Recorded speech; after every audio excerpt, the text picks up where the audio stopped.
Y aparece por primera vez en una revista de historietas un personaje que aún existe, que es Batman, el hombre murciélago. La primera aparición fue en 1939. Pero otra cosa que pasó en 1939 es que el químico suizo Paul Müller descubrió las propiedades insecticidas del DDT, o sea que estaba bastante acertada. Sí, en realidad no descubrió el DDT, porque el DDT ya había sido sintetizado en el siglo anterior por un estudiante, pero hasta ese momento se le había ocurrido probar si era un buen insecticida. Eso se le ocurrió a Müller. No es que se le ocurrió tampoco ir a ver al DDT. Müller trabajaba en una empresa, que era la empresa Geigy, de insecticidas, que era una empresa de productos químicos, y en la década del 30 dijo, bueno, vamos a ver si buscamos un nuevo lugar en el mercado, probemos con insecticidas. Hay que ver que en esa época casi no existían los insecticidas de síntesis. Se usaban sustancias naturales como la nicotina, el azufre, el arsénico, cuyos nombres ya nos dicen que eran muy peligrosos en general y por eso hoy no se usan. Pero en esa época era prácticamente lo único que había. Por eso había interés en buscar sustancias que no fueran tan tóxicas para los mamíferos, y en particular para las personas. Entonces a Müller le encomendaron buscar insecticidas. Y él empezó y probó miles de sustancias, y cuando estaba investigando las propiedades de sustancias organocloradas, como bien dijiste hoy, una de ellas fue el DDT. Vamos a ver la historia del apogeo y la decadencia del DDT. Este es el DDT, como también bien dijiste vos. El nombre químico es diclorodifenil tricloroetano. No es tan sorprendente que se llame así. Dicloro por los dos cloros que tienen los extremos. Difenil por las estructuras cíclicas, que son fenilos. Tricloro por estos tres cloros. Y etano porque hay dos carbonos, que cuando hay dos carbonos juntos es un etano. Ya había sido sintetizado en 1874 por un estudiante austríaco. Lo que hizo Müller en 1939 fue probarlo como insecticida y descubrir que era muy buen insecticida. Este es Paul Müller, vivió entre 1899 y 1965. Acá está en su laboratorio, en Suiza. Lo que hizo Müller fue probar qué tan buen era insecticida en distintas plagas, en la mosca de la carne, en áfidos, en mosquitos y en escarabajo de la papa. En todos los casos descubrió que era muy buen insecticida, mucho mejor que cualquier sustancia conocida hasta ese momento.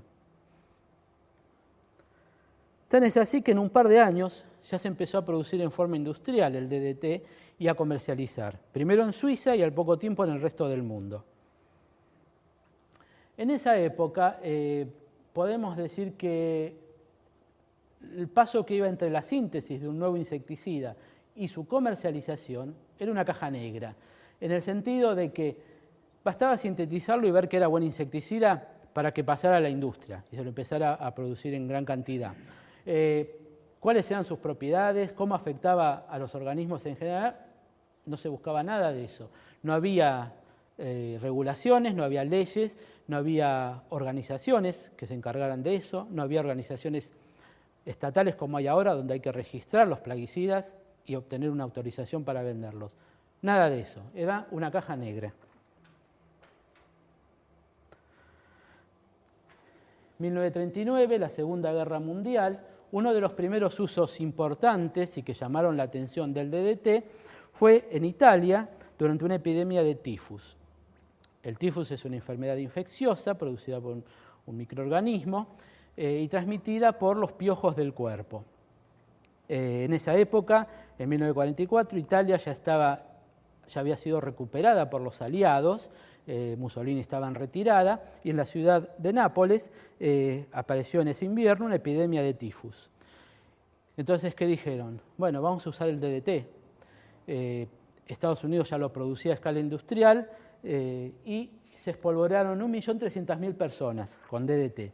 Espolvorear quiere decir que con una manguerita le ponían por las mangas, por el escote, por debajo de los pantalones, DDT en polvo.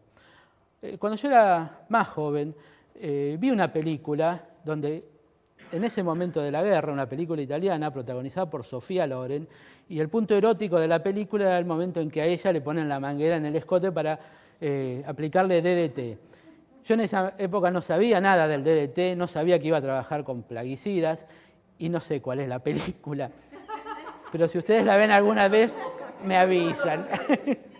Puede ser.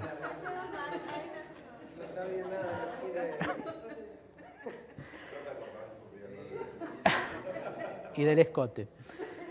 La cuestión es que por primera vez en la historia se logró detener una epidemia de tifus. Cuando terminó la guerra, el DDT se empezó a usar en forma muy amplia en todo el planeta para combatir todo tipo de plagas. Por ejemplo, para proteger cultivos, para proteger ganado, en ámbitos urbanos, dentro de los domicilios, dentro de los aviones, en las camas de los hospitales y contra los piojos. Se llegó a pensar que con el DDT se exterminarían todas las plagas. Esta es una publicidad de la época donde la mascota, la fruta, la señora, la vaca, la papa y el gallo afirman que el DDT es bueno para ellos.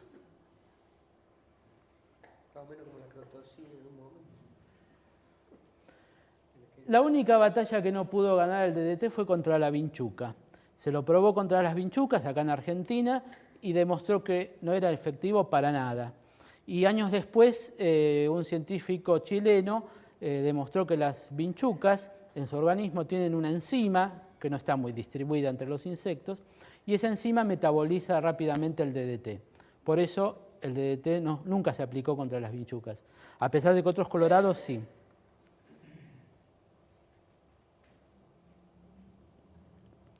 Se estima que durante la Segunda Guerra Mundial el DDT salvó más vidas que los antibióticos, matando mosquitos transmisores de enfermedades. Había muchos soldados peleando en el norte de África, había muchos soldados peleando en las islas del Pacífico y se hacían aplicaciones masivas de DDT para protegerlos. Se estima que la cantidad de soldados que no enfermaron gracias a eso es al menos comparable a la cantidad de vidas salvadas por los antibióticos que recién aparecían en esa época, por otra parte. Fíjense, disminución de la incidencia de enfermedades humanas gracias al uso del DDT. Tenemos distintos lugares, distintos insectos que transmiten enfermedades y la cantidad de casos de esas enfermedades antes y después de usar el DDT. Por ejemplo, en Egipto, piojos que transmiten el tifus. Había 40.000 casos por año antes del DDT, se disminuyó a 187 casos por año después del DDT. Córcega, mosquitos que transmiten la malaria.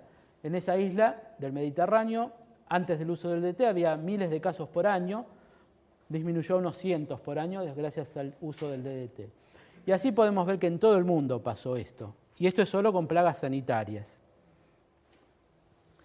Tal es así que en 1948 Müller recibió el Premio Nobel de Medicina por descubrir la alta eficiencia del DDT contra los artrópodos. Fue la primera vez que a una persona que no era médico se le dio el Nobel de Medicina. Tuvo su momento de fama, lo llamaron a dar conferencias en distintas partes del mundo, visitó Argentina y el presidente de ese entonces, Juan Domingo Perón, lo invitó a ser ministro de Educación de Argentina, pero Müller se excusó y dijo que iba a seguir trabajando en lo suyo. Este es el momento en que le dieron el Nobel, este es Müller, este es el sueco Tiselius, que recibió el Premio Nobel de Física, el inglés Blackett, y este es Thomas Spencer Eliot, que recibió el Premio Nobel de Literatura. Eliot es el autor de un poema que se llama Los hombres huecos, que está basado en la novela El corazón de las tinieblas de Joseph Conrad, en la cual también está basada la película Apocalypse Now de Francis Ford Coppola, que transcurre en Vietnam, donde se usaron toneladas de plaguicidas. Así que le pueden decir a Pancho Ibáñez que a veces todo tiene que ver con todo.